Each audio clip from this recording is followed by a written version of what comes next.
Okay, I mentioned on Friday that the formulas for surface area and the formulas for volume tend to be very related when we're comparing a prism to a cylinder and when we're comparing a pyramid to a cone. So let us consider this pyramid. If I'm finding just the lateral area of it, what kind of shapes am I finding the area of? If I'm just finding the lateral area, I'm finding the area of triangles. So let's say that all of the sides in this particular instance are all equal. So the area of this triangle is just 1/2 times base times the height of that triangle. Here's a question for you. Is the height of this triangle the same as the height of the prism? Yes or no? No. Okay. So please be mindful of the fact that when we are talking about the height of something, that's how tall that figure is standing when it's resting on its base. When we are talking about finding the surface area of a pyramid or a cone, the height that we're interested in is the slant height or lateral height, depending on what textbook you're looking at. Okay, we see it abbreviated as L. Okay, that's this height here. Right? So once again, we're looking at, when I add all of these triangles together, the bases of all of them add up to the what of the base of the pyramid? The bases of all of these triangles add up to, once again, the perimeter. So this formula kind of follows very closely to what we did on Friday, except on Friday our lateral faces were all rectangles, so they were just base times height. Here they're triangles, so we're throwing in a 1/2. So the lateral area of a pyramid is 1/2 perimeter times slant height. And then remember what lateral area is. It's the area of all of the lateral faces.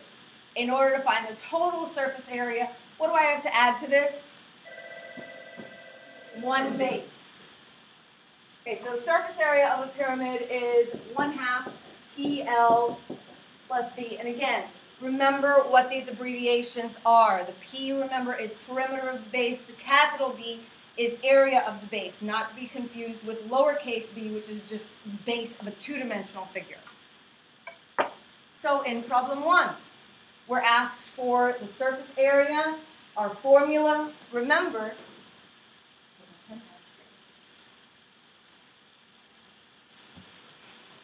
our formula is 1/2 PL plus B. So looking at the figure and looking at where the markings are, do I have everything I need in order to just plug into the formula?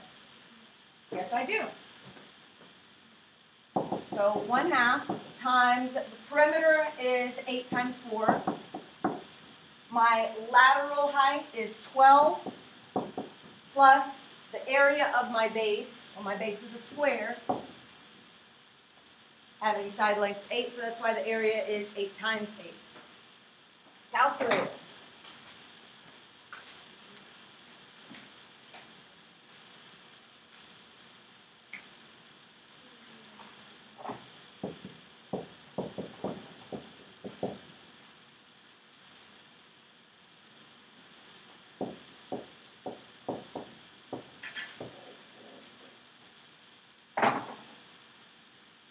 Yes, sir. The perimeter of the base. Length of each side is 8. There's 4 sides.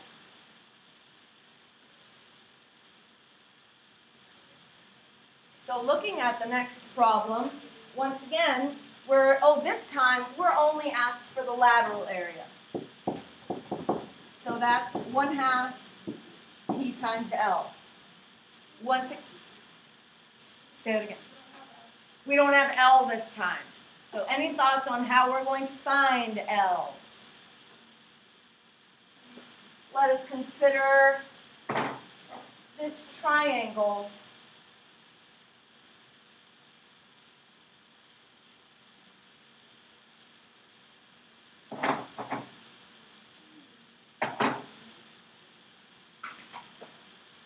Any thoughts on how we can use that triangle that I've just sketched inside the pyramid?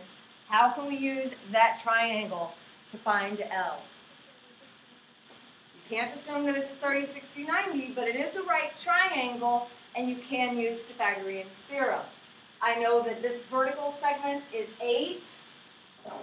Notice that the length of this segment down here will be 4.5, and the hypotenuse of this triangle is the L that I'm trying to find. So 8 squared plus 4.5 squared equals L squared. I think that's 20.25.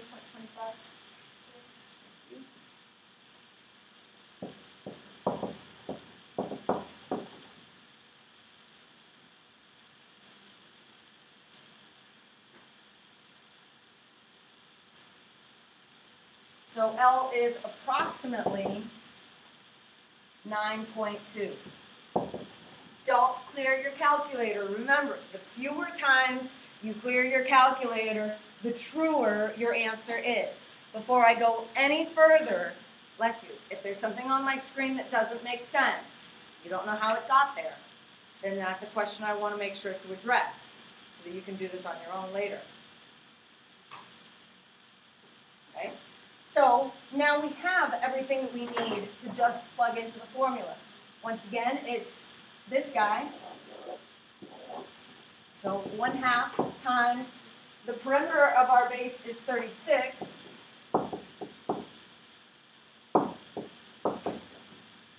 That we're multiplying times the 9.2 we just found. Giving us 165.2.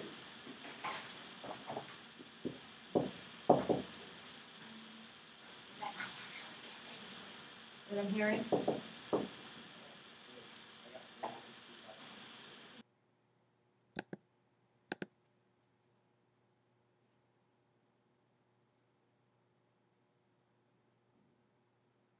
Moving on to cones, as I said before, the formulas for pyramids and cones follow very, very closely together. Remember that when I gave you the formula for the lateral area of a pyramid, it had that capital P in it. What did it stand for?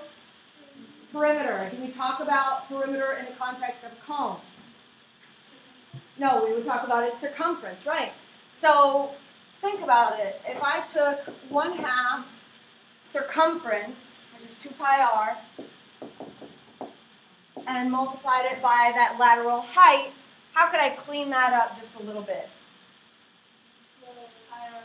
It would just be pi RL. There's a reason why I wasn't writing it on the line. And then, that is easy. Surface area of the cone would just be that lateral area plus pi r squared. In problem 4, I'm asked for the lateral area. That's just pi RL. Did they give me everything I needed? Yeah. Pretty much, yes. The R, you have to think just a tiny bit. I know it's early in the morning. The radius is 3. And the lateral height, the slant height, is 12. The instructions say round to the nearest square centimeter. So you're using that pi button in your calculator.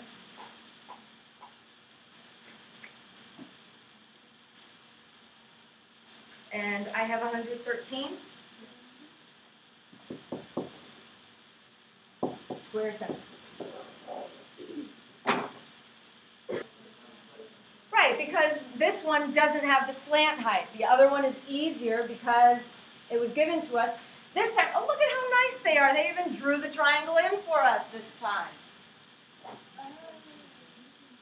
Hopefully you're realizing once again, we have to use Pythagorean theorem in order to find the slant height. They gave us the how tall is it height, which we don't want in order to find area.